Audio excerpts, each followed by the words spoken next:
So I listened through the top 50 songs right now and noted down what they have in common so that you as a producer can make beats and instrumentals that are more likely to have a hit made with them. Probably the most recognizable correlation between so many of the top songs is that they have a really distinct groove. The drums were instrumental, literally, in the song's success. The bounce of the track is so important, both for the artist and what they lay over the beat, but for the overall feel of the song and people's interest and enjoyment in it. Let me give you an example. The most streamed song on Drake's new album is Nokia, and to me, it's the song with the best, catchiest, most recognizable bounce. I think that's a large part of why it's been so successful. So for you as a producer, how we can get this right is by creating drum patterns that are consistent, because that's something that's also noticeable with top songs, is that the bounce is consistent and driving through the song, which gives that catchy element to the song. So with your beats, you don't want the bounce to be too complex or the drums taking up too much space. Often the best bounces and the catchiest bounces are the ones that use rests and gaps instead of trying to fill up all this space with loads of different drum layers. The second element that I noticed is that most of them had a really catchy hook.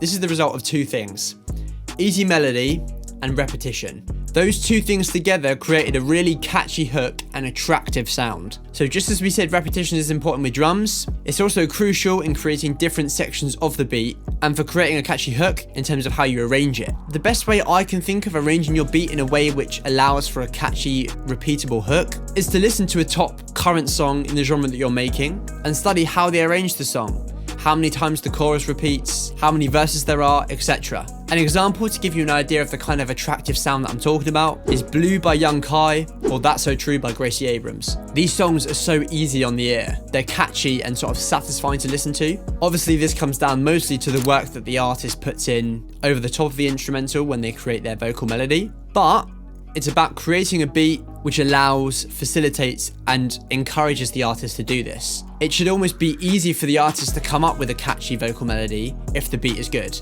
So the melody or chord progression that you make needs to be easily usable and attractive to the artist and to the ear. You know, people listen to music for different reasons, but a lot of people will listen to music to make them feel good and for that satisfying feeling. So we can try and create that from the beat, even before the artist lays down their vocal. The next element that I recognised was the balance between familiarity and uniqueness. Successful tracks often blend familiar elements with unique twists. They align with current musical trends while having their own sort of distinct features which make them stand out. I mean, Not Like Us by Kendrick is a prime example of that, and look how big that song is. It's like 1.2 billion streams on Spotify in like the space of less than a year. It's a classic and current hip-hop trend of using soul samples, speeding it up and pitching it up, but the bounce is unique and the sound selection is unique with the kind of combination of different drum sounds that are being used. And when you listen to it, you certainly don't think, oh, I've heard this kind of song so many times before. It's recognisable in its sound and what it's doing, but really unique in its delivery. Mustard did so well with that beat.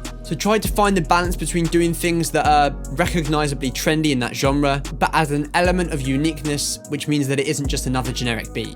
I know this is a hard thing to do when you're uploading to a tight beat marketplace, because you've got to make commercially popular beats. But trust me, if you get the balance right, it's bound to help you out. You probably could just make commercial, pretty generic sounding beats if you already had a big platform or a big type beat channel and just make sales like that. But the majority of people who are watching this video probably don't have that platform or that type beat channel. So that uniqueness is something that you can definitely use to sort of stand out from the crowd and gain you a bit more interest and traction. Then the last thing that I picked up on was that there was at least an element of genre mixing or complete genre mixing. Blurring the lines between genres is a great way to gain interest in a beat that you make and a song. Some of the biggest songs recently are in genres that have arisen out of blending sounds of different genres together. A great example being Jordan Adetunji's song Kalani, which is melodic drill or sexy drill, which sonically is a genre born out of a mix between R&B or poppy R&B and drill. That's a great way to sort of gain the upper hand and stand out from the crowd, is to do things a bit different. Make music which sounds a bit different. And you can do that by blending sounds from different genres together. That can make you stand out. Sometimes it's even as simple as creating a melody in the style of one genre and then the drums in another. An example I saw doing this very thing, which sounded so good by the way, was from a producer called Daniel Saint on Instagram, where he combined folk and drill. I mean, not two genres that you think would naturally completely mold together, but it seemed to work. So that's definitely something that appeals to artists and performs well. So to summarize, Some of the commonalities between a lot of these hit songs at the moment are a strong, recognizable bounce, catchy hook and arrangement and attractive sound, balance between familiarity and uniqueness, and the blending or mixing of different genres. These are obviously just my observations, but if they were helpful, please comment down below and let me know.